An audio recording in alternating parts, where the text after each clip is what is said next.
Okay, so let's begin. So good afternoon, everyone. Thank you very much for joining us for our What's New in Search Marketing webinar. My name is Simon Lachlan. I'm a Business Development Manager at Receptional. I have been with the company for about 2 years, and I will be the host of the webinar this afternoon. So some of you are probably already aware, we had planned to run this as a face-to-face event at Google's headquarters. However, due to the current challenges and circumstances that we find ourselves in, this was unfortunately no longer possible. So what we've decided to do is we still wanted to share the content that we were going to deliver on the day. So we've broken this down into a series of webinars that we will run throughout the course of April. And it's great that so many of you have managed to join us today. We would like to hear from you as well, so if you have any questions, then please do help us keep it interactive.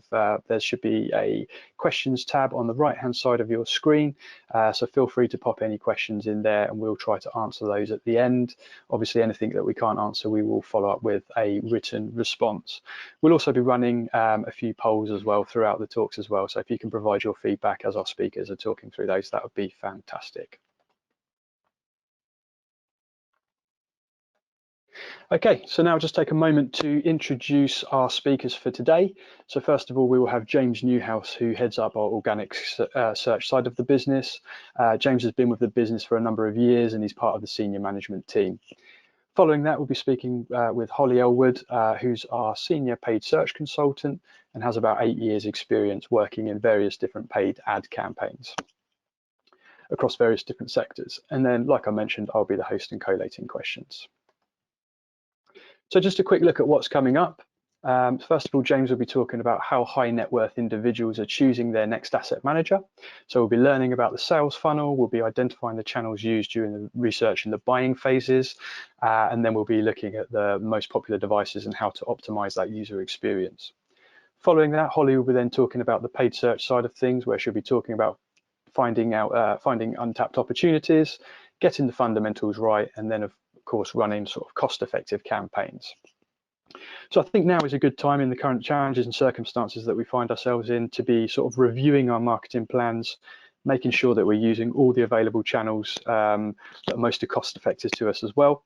And then hopefully this webinar will give you some insightful information that you can take back to your business and sort of potentially have further discussions with us ongoing. So I'm now going to hand you over to James Newhouse, who will be delivering our first talk. Excellent, thank you, Simon. Yeah, so what I'll be covering, a little bit about me to start with, so you know who I am, a bit of an introduction to our research, so what we did, why we did it, and what we found, a little bit about our key findings and what you should do next, and then finally a chance to kind of submit questions for us to answer at the end. So I'm James. I've been marketing websites since 2009, so about 11 years now. And I think my work through Reception has certainly been the best of my career. So I've designed award-winning campaigns, winning gold at kind of FSF, DXA, Drum Awards, Search Awards. I've had my expert opinion featured in publications like the Telegraph, and I've had research featured in Bloomberg. I like to win, and so the more complex and challenging a project, the better, really, for me. That's not all. I mean, I've aside from my kind of professional life, a little bit about me personally. Married with 4 children. I love being outdoors. Off-roading is a kind of a current passion of mine. I've built my 2 Land Rovers there almost from scratch. And there's some stills there of me taking the kids out in Thetford Forest before the whole lockdown situation came into effect and stopped us from doing anything like that. So what we did, we interviewed a panel of 100 high net worth individuals, and there were some quite strict criteria for them to participate. And they had to have £1 million in liquidity. They had to have made at least 1 new investment within the last 12 months, and they had to have about 80,000 minimum annual income. So during this process, we asked them lots of questions about their buying habits, and tried to kind of gauge their behaviors a little bit. And part of that, one of the reasons we did this was because if you cast your mind back to the before time when everyone was out having fun, my team of nerds were trapped in a basement crunching numbers and researching the asset management niche. And what we did was we actually produced a report, and you can download it. I'll make sure there's a link kind of at the end for you. And we looked at the kind of the best and worst performers. And what we found out from that was there were about 5.5 million searches every single year in the asset management niche. So it's absolutely huge. And that was across 56,000 unique keywords. What we discovered was that the big players, so the big asset management firms, just weren't doing enough to target those in the research phase. What they've effectively done is left the opportunity open for much smaller agile entities to effectively take market share if they can utilize the right strategies. So we knew that the size of the market and the potential, and we knew we could create real impact for for challenger brands. We just didn't know the customers well enough, and that's really why we've done this research. So a little bit about the key findings. This model that you can see on your screen here, this is a kind of the funnel that I've been developing as an approach for our digital marketing for our clients. And actually the kind of the high net worth individual maps really well onto this, and the results of our survey map really well. So I've kind of divided the rest of this this talk into these areas. So attract really is about the research phase. It's all about the channels that they use to consume content, and how to leverage them best to advance them down the funnel. And then convert really is about that point of engagement, and that's about kind of a cross-device experience, all the way down to the kind of the point where they make a decision. And then finally, delight. This is really the overall experience, and are you creating one that's going to create a kind of a brand loyal customer and get them to keep coming back, and then referring friends and recommending them so that they come into the funnel as well. So attract. Where does the research begin? Well, like a lot of us, it's search engines, and 89% of those we interviewed said that actually they would use search engines during their research phase at least once. It's not as simple as just having a website, though. I mean, you need to be able to appear organically. You need to be in the search network. It's the ads at the top of Google, and Holly will be talking a little bit more about that later. And you also need to appear in the kind of question and answer box at the top, and the knowledge graph, which is the information on the right-hand side. And you need to be at the top, because that's where about 32% of the market will click.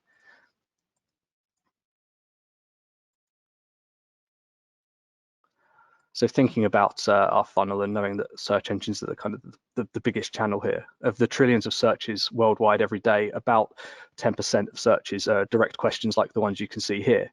And this really is ready-made editorial for us, and we can leverage this in our marketing. So we've been developing this kind of almost customer-led approach to content, whereby we're able to harvest the questions that these individuals are asking on a regular basis and form that into an editorial plan based on effectively the most current data. So with a little bit of optimization, we can get the answers to these questions. It might be in the form of a blog post, for instance, to appear at the very top of Google, where the majority, as I said, will be clicking. Typically, when we execute this strategy, we get something in the region of 40 to 60 blog post titles with which we can kind of use to construct content briefs. And the great thing is that according to Google, 15% of all new searches, of all searches have never been made before. So the kind of the scope of content that you could be creating is almost infinite, and a strategy that you can utilize again and again moving forwards. And it doesn't just need to stop at blog posts. If you can't rank content yourself in search engines, and that could be down to technical restraints of a website or inflexibility of your CMS, for instance, then there is another way, and that's to leverage the kind of the rankability of the sites that these high net worth individuals are actually already visiting on a regular basis. And the ones that you can see on your screen now are the most popular sites that those we surveyed said that they read. And there are maybe a couple of surprises in there that maybe not the ones that sort of come to mind straight away. And I think some of these are quite upper funnel in terms of the type of content that they're likely to be publishing. But these were the ones they said they were reading. So at this point, I think Simon's actually going to put out another little poll. Yeah, thank you, James. I'll just run that now. So the poll is, how many of these publications have you appeared within the last 3 months? So I'm just going to launch that now for you. So you should see some options there on your screen. So if you can kindly click on the options that apply to you. And we will just give it a few seconds for everybody to submit their answers, and then we will share some of the findings. So I can see some feedback coming in now. So thank you for those.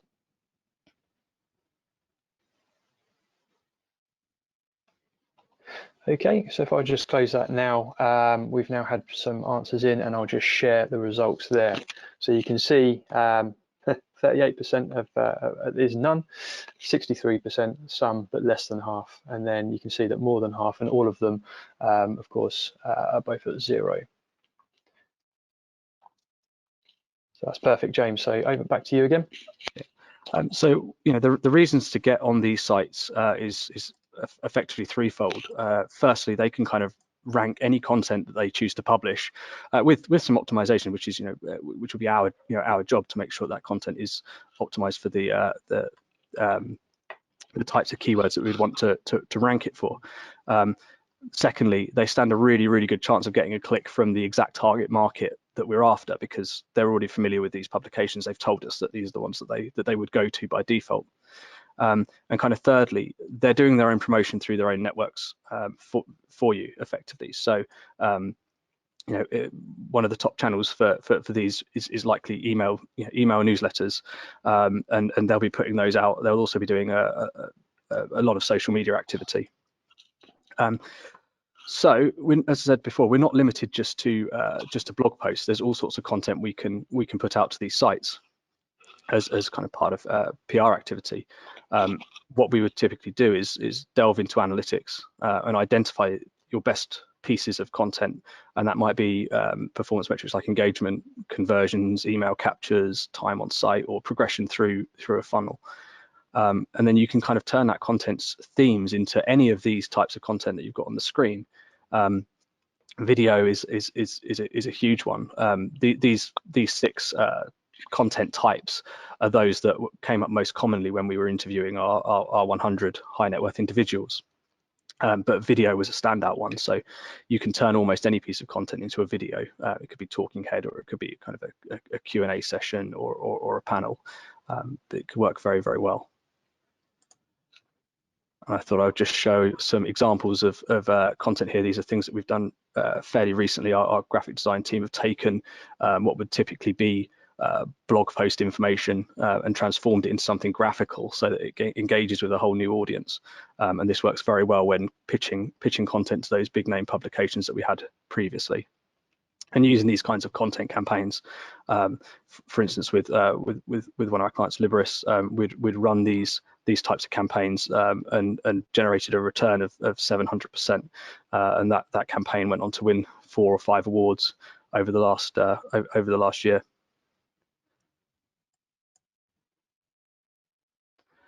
So how long does it take to win a high net worth individual? Well, they've told us that they would typically spend between 1 and 4 weeks researching. The vast majority will spend up to a month researching. So it's quite a tight window for you to capture them and keep them interested to the point of conversion.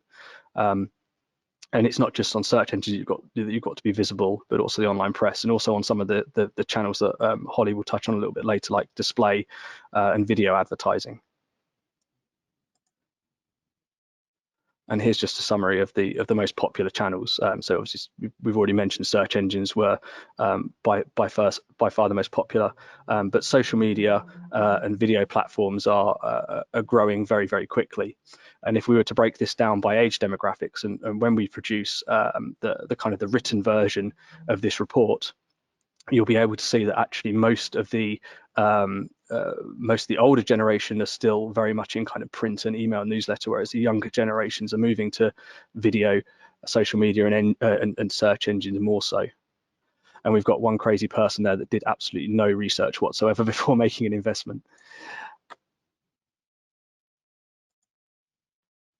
So thinking about converting, and this really is where you're convincing that traffic during its research phase that you're the one that's worth engaging with.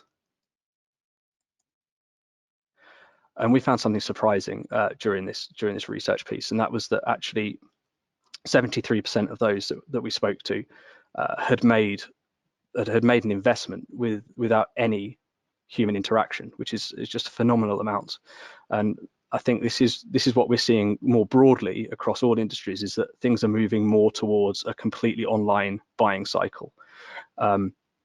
And what that means for you is if your website isn't geared up to enable that, then there's a good chance that these investors will go elsewhere. So which devices should we target? If the interactions aren't human, then it's all about their interactions with your website via different devices. And what I've done here with this bar chart is split out the time. Gray is the research time, and green is actually the kind of conversion time. And you'll notice at the moment they're fairly similar proportions, but actually, again, if we break this down by age demographics, then it's skewed much more towards mobile devices, so tablets, smartphones, smartwatches, and voice devices. These are all the younger audience, and desktop and laptop is geared much more heavily to those kind of 45 and above. So that aside, the kind of the shift towards mobile, and in other industries it's already well over sort of 60%, is evidenced by Google giving us a hard deadline of September this year to make sure that all websites are completely mobile compliant to their mobile first guidelines. I think Simon's actually going to run another poll now for us. Yes, thank you, James. So the next poll is, how ready are you for Google's mobile first cutoff date, which is coming up in September? So I've just launched that one there. You should be able to now see the options on your screen. So we are ready already, so we're smashing it. We'll be ready on time, not much to do. We're not ready, help, or what is mobile first? First I've heard of it. So it'd be interesting to see what sort of results we get back here. I'll just give that a few more moments for people to submit their answers, just while we're collecting some of the results there. I think we've got quite an interesting split already. Looks like more than half of you have already not heard of it. This is the first time you're hearing of it, so that's quite interesting to us as well. Okay, so thank you for everyone for submitting your answers. I'm just going to close that now and share the results with you. So there we go. You can see that only 9% of people are kind of ready for this and on top. However, a nice chunk of you, 36%, I feel that they'll be ready on time. But then 55% of you, so more than half of you, are actually found out that this is the first time you've essentially heard of this. So great feedback to have, and I will just close that down now and pass you back to James. Okay, so the kind of the implications of not being ready for this this hard cutoff point, and Google have been rolling out the mobile first algorithm for I think probably over a year now. The implications are a decline in visibility online, primarily. I suppose the kind of the usability aspect of it is almost secondary at that point. But you really do need to make sure that you're on top of this, and if you want any assistance at all, then we do cover the mobile optimization as part of one of our audits. But yeah, the bottom line with this is that when a high net worth individual is ready to invest, I think they'll do so at any point with whichever device is most accessible to them at the time. And it was surprising to see things like voice devices up there. But when you think about it, it's so convenient just to ask your voice device to complete, to complete a transaction or drop an inquiry. It just makes sense now. So then we start to think about addressing barriers to conversion, and we've spoken a little bit about the mobile first implications. But I think what we need to also make sure is that throughout your own funnel and your own user journey, that your calls to action are clear and concise. You don't want to make your audience overthink, because that's when they go elsewhere. You need to make it as easy as possible for them to get in touch or download a report or request a callback, whatever the kind of action is that you need them to take. Secondly, integrating things like click to call. During our research, we found that many had said that this could be a kind of a tipping point for them in terms of making an inquiry. And as we move to mobile first, then obviously it's going to be essential to have that single click button there just for them to push on to make the phone call. We also talk about missing social proof, and this is things like ratings, reviews, testimonials, other trust signals. If they're kind of buried somewhere at the bottom of the website and not in the eye line near the call to action or around the kind of the main proposition that you have, then it can be hard to tell if you can actually trust a website, and it's just that subconscious reassurance that can make all the difference. So we've compiled some of these and about 20 others in this mobile conversion report you can see on your screen, and there's another link that we'll share for you to download that. But typically as part of a conversion audit, if that was what we were going to be doing, we'd probably do about sort of 40 to 50 checks. And just thinking back to a project that we completed in January after doing those kind of 40 checks, we saw a tripling of conversions within a matter of hours for one particular client. And now the curveball, during this process, 41% of the high net worth individuals that we spoke to said that they actually missed that human interaction. They'd much prefer to have a face-to-face conversation before deciding who to go with. And given the kind of sheer volume of searches and potential investors, it's kind of impossible to handle that at scale. So I think really what this is about is how we can make that the experience of being on your website, the kind of the brand experience online, as personable as possible. And that's where you can really, as a brand, make all the difference now. And it's certainly the way I'm kind of pushing our strategies and the kinds of things I'm weaving into our strategies as we kind of progress through 2020. And that leads me nicely into delight, which is, as I said at the beginning, this is all about that point of difference and what makes your brand more worthwhile and a more memorable experience than your competitors. And one of the first things I'd look at is kind of really making sure that your content is as tailored as possible for each individual audience.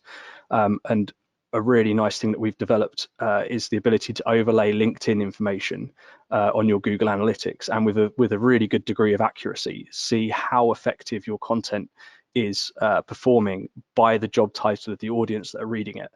And what you sometimes find is that actually some content is really well suited to one audience by job title, but is not resonating with someone with a different job title. And at that point, you can split out that content, and you have two pieces of content that you can promote and optimize. And using this, you can really start to personalize it for those different audience and prepare it for promotion via the different channels. The second thing that I would do is start to build your audience ready for that promotion. So now you know which audiences are resonating with which content. You can start to build little content hubs for each of them, and that might be through LinkedIn and inviting people to webinars, much like this one. It might be email marketing, weekly Q&As. There's all sorts of things that we can do and plan into your marketing mix. And kind of as a last point on building the audience, then about 36% of our panel said that actually a recommendation from a friend could easily sway their decision during that convert phase. So we also need to think about ways in which we can make your content more shareable across your customers' networks, and how we can motivate them to share something. And a kind of a final point, really, this delight phase becomes ever more important because more than half of this particular target market have demonstrated that they're happy to shop around. What we asked them here was how many asset managers they engage with. And it was about 49% said just one, and 51% said two or more. And I think the most was 6 in terms of the answers that we got back. So I guess the question we need to ask here is, what are you going to do to keep them coming back to you? Especially when the kind of the brand loyalty isn't necessarily there from the beginning.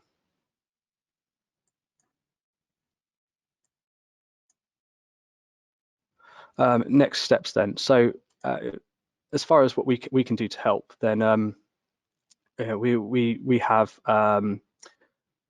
we can create these bespoke digital strategies, and we can join up all the dots for you, linking up the different channels, content, analytics, remarketing, and it may be that one of these bespoke digital strategies is right for you. And we have still got some capacity to do one or two of these in April, but it would be a kind of a first come, first serve basis.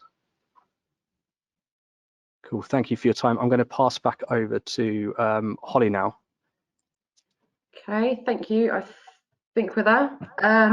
Hope everyone is well. Thank you for joining us today. I'm going to be talking about how we react and respond to the crisis, the ongoing crisis through PPC, and the kind of trends that we're seeing within the finance industry for that. So, sorry, I'm just moving on my... Sorry, Simon, you've just popped up on my screen. Okay, cool. So, as Simon's already said, normally with these kind of events, we run them at Google. But the second thing, when we're talking about PPC, is we tend to normally have a heavy focus on search campaigns, because generally that's where we find most of sort of media budget goes. Given current global events and the economic climate, what people are doing online has changed quite a lot and quite rapidly. So today we're basically exploring how to utilise PPC and being both proactive and reactive to the trends in online consumer behaviour that we're seeing. So the first kind of trend I wanted to point out was the spike that we saw from the beginning of December in search volumes for finance-related terms. Insanely high spike, over a 900% increase in finance-related searches. That has now actually tailed off from March onwards into April. So you might have seen some of the benefit through your search campaigns of this kind of increase in volume of searches. But now that it's tailed off, less people are actively searching across multiple industries, but importantly, we want to see how to react to the drop-off that we're seeing now, specifically within the finance sector. So less people might be searching for products and services online, but the internet usage itself has actually gone through the roof. Naturally, people are spending a huge amount of time online right now, and this table shows the percentage increase of user consumption across different content online. So looking at things like streaming services, social media, news coverage websites, all of this translates to much more inventory across PPC, namely for display video and social media.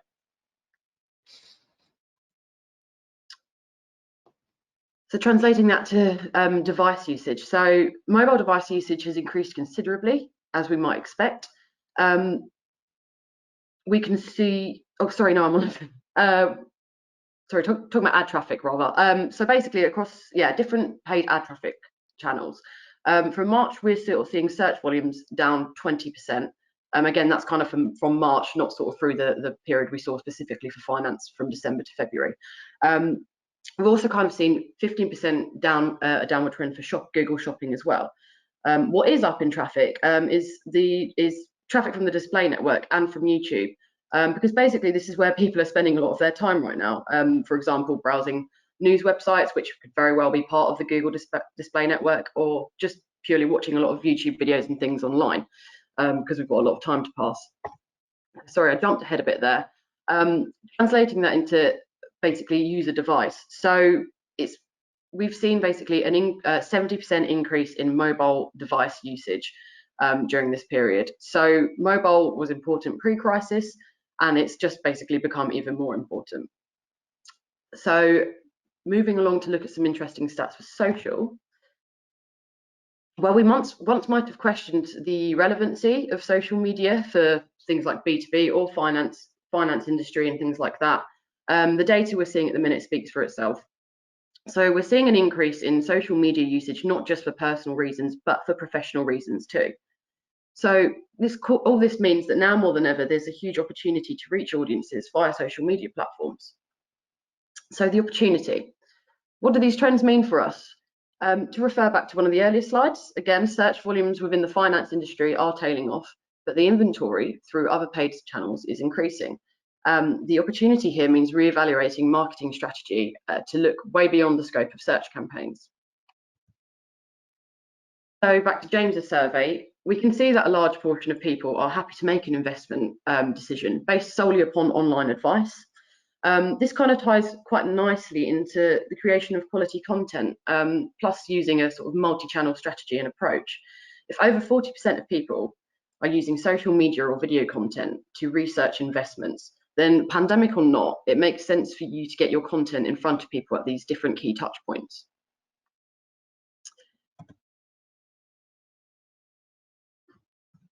So we spend over 98% of our time online not on search engines. And that translates to 70% of internet traffic is video, which is pretty insane. 92% of internet users access YouTube every month. So that's a huge potential audience pool. With display as well, there's also the added bonus of reaching people who are browsing websites that are contextually relevant to what you're offering. It's the same story with YouTube. We can layer in contextual relevance there too. And especially with YouTube, it is cheaper than ever before. So the response that we're seeing to the pandemic is in February, the average cost per view of an ad on YouTube was 5 pence. That's still dirt cheap, but now we've reached March, we're seeing it at just 1 pence per view. So considering with the longer form ad types, where you only pay for when someone's watched 30 seconds or more of an ad, that's a huge amount of impressions for your brand for no cost at all if they skip the ad, but then a whole lot of interest drummed up for a minimal cost for those who do watch the ad. So of course, with video and display banners, there's sort of potential challenge around actually creating the content. So I guess starting with video, I'm not going to play this on here. I might drop in the URL purely because we kind of seem to have issues with it lagging and stuff over webinar. So I won't do it justice by playing on here, but I'll leave it if anyone's interested. But as a Premier partner, Reception will basically get access to a whole suite of betas from Google, and we get that ahead of anyone else really getting those features. So one of these that has been tried and tested with multiple clients now, so don't let the simplicity of the video creative fool you, is called the YouTube Video Builder. So basically you're putting together sort of a very simplistic video. So simple, yes, but effective also, yes, and it obviously doesn't have to break the bank. So then I guess perhaps one of the more important questions to ask is, in fact, what kind of content do you look to push or promote? Well, YouTube is the platform most often used to learn about new things.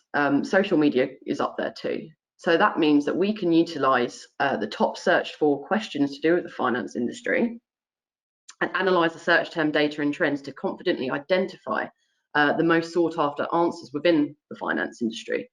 I appreciate this might be a little bit hard to read. So the kind of searches that we're talking about here, sort of shown on this slide, are sort of which wealth management company, how wealth management companies work, and so on.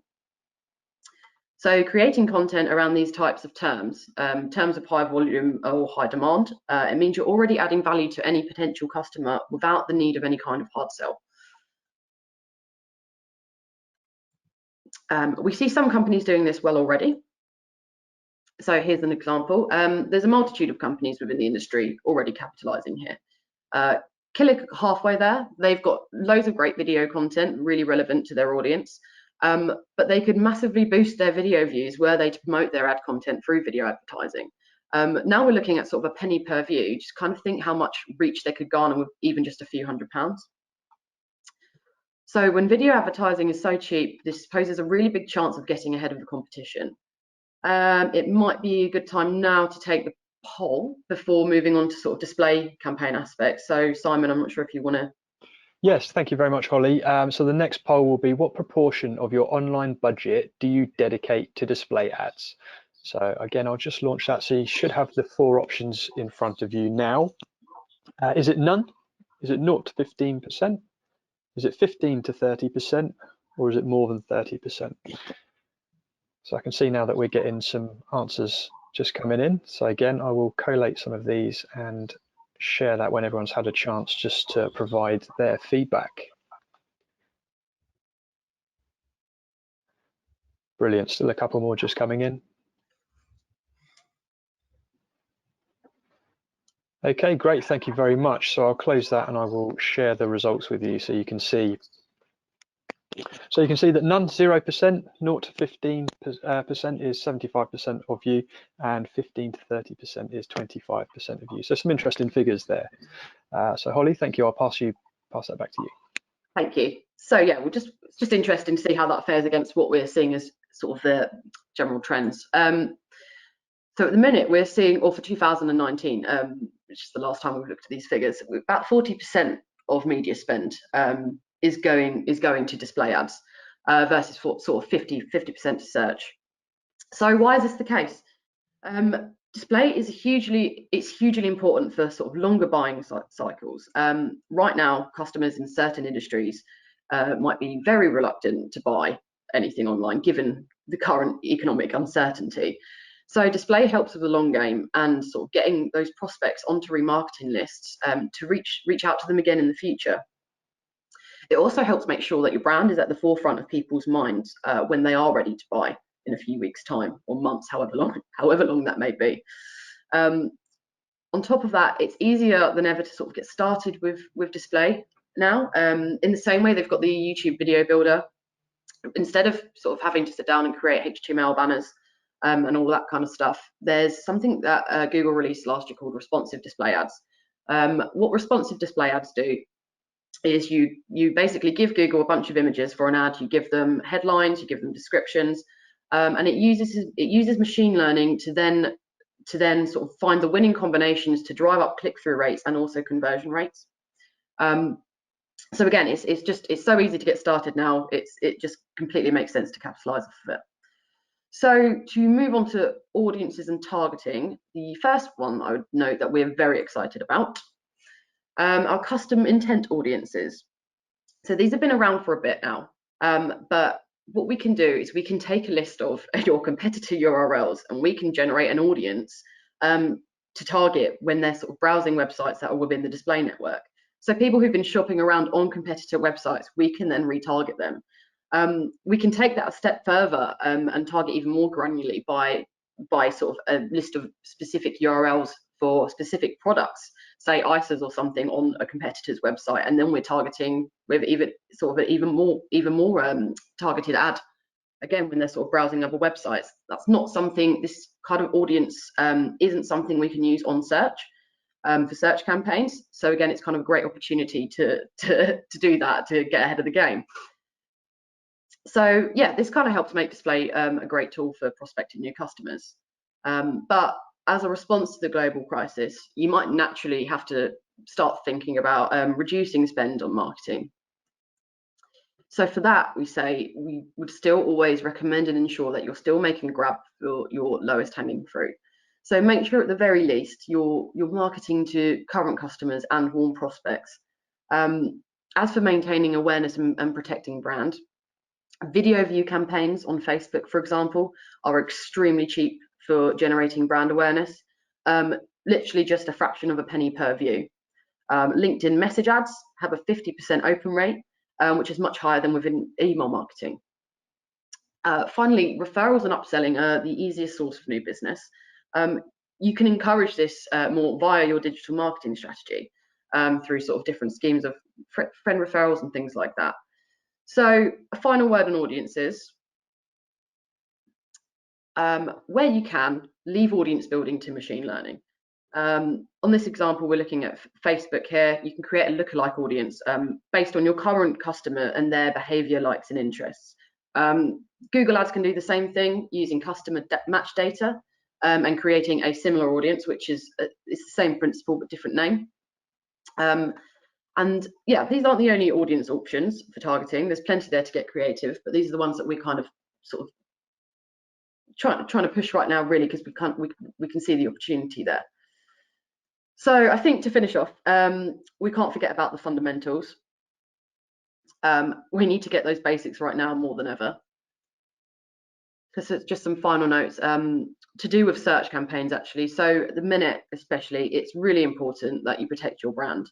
That means that even if budgets have to be reduced and conversions aren't necessarily coming in, we want to at least keep brand activity running for search campaigns.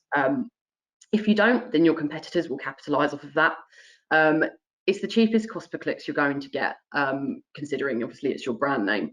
And just being present sort of in that space will drive away, or it will drive any competitor bidding, sorry, on your brand's name. It will drive their CPCs up a tremendous amount and make it hugely unprofitable for them. You can also look to tailor specific messaging and stuff within the ads, or pointing them to more relevant landing pages and services.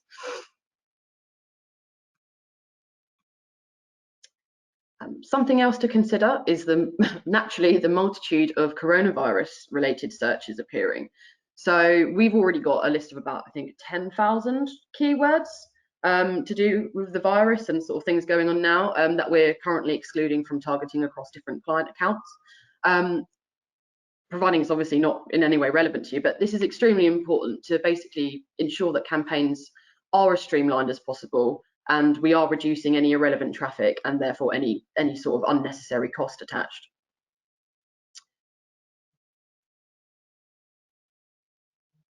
So less people might be searching for products and services, but again, just to reiterate, as we all understand, internet usage is through the roof.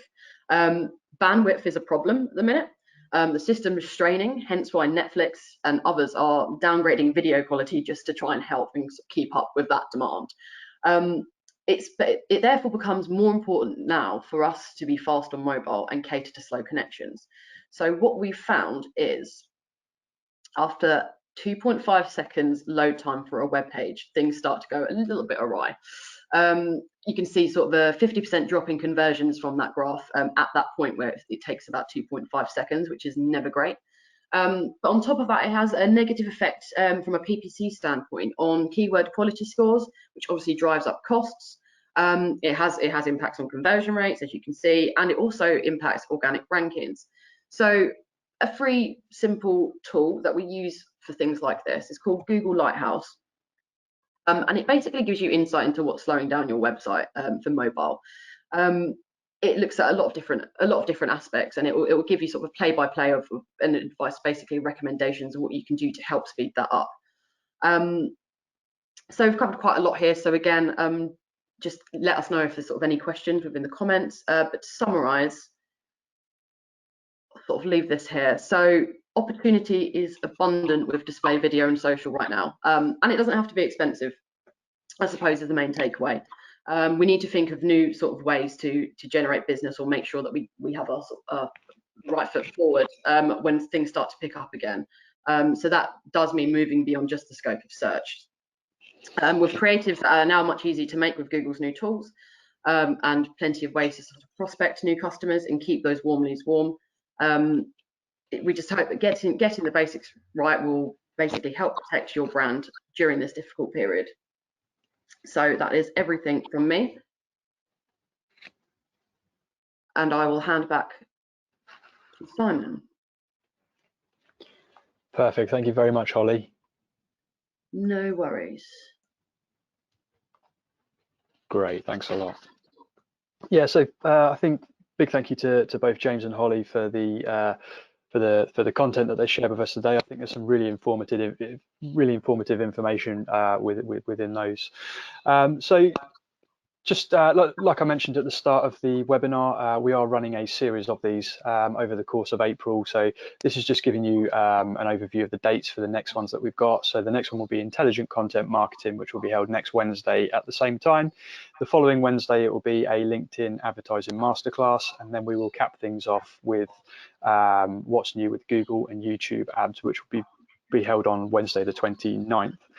We'll also be following up today with a survey after the webinar is complete, so please do take the time to fill it out. It should just only take a couple of minutes, but your feedback is, of course, really important to us. Like James mentioned, if you do want to speak to us about a digital strategy to sort of help you recover through this downturn, then please do get in touch with us. Okay, so now we'll move on to a Q&A with James and Holly. So basically, a couple of questions. There's one here for you, James. What is the turnaround time for sort of producing a digital strategy? Hey there. Yes. Typically, we would want to spend a couple of weeks in depth, so kind of putting all the information together, because it does involve a few consultations with the client. We would turn one around within the space of the month, but as I said, it would be a couple of weeks involved work. Perfect, thank you very much. And a question for you, Holly, as well. What is the difference in the CPAs between the different sort of campaigns and platforms? That's a good question. It does depend, but what we're seeing more and more is kind of the gap closing between CPAs across sort of different channels. I think the key, I mean, sometimes we actually see sort of video, especially with TrueView for Action. So actually asking, sort of adding lead forms and stuff within the sort of YouTube app and interface while the ad's going on. We're kind of seeing the gap close, basically, is what I'm trying to say. Sometimes video might even outperform search, but I think the key point is it makes a significant difference across. It's kind of a knock-on effect to all channels. Like, there's a significant difference in terms of performance across everything if you're looking at a multi-channel approach as opposed to just sort of looking at the sort of direct approach through search. Brilliant, thank you very much. I was going to say as well, if anyone would like a copy of the slides that we've covered today, then please do drop one of us an email. That you can see our emails there on the screen. We'll be happy to get in touch and send the details over to you. Likewise, if there's any other further questions or anything you think of that you would like us to cover off, then please do reach out to us. And yeah, please do sign up to the upcoming webinars. Thank you very much for everyone for attending today, and thank you very much to our speakers as well for your time.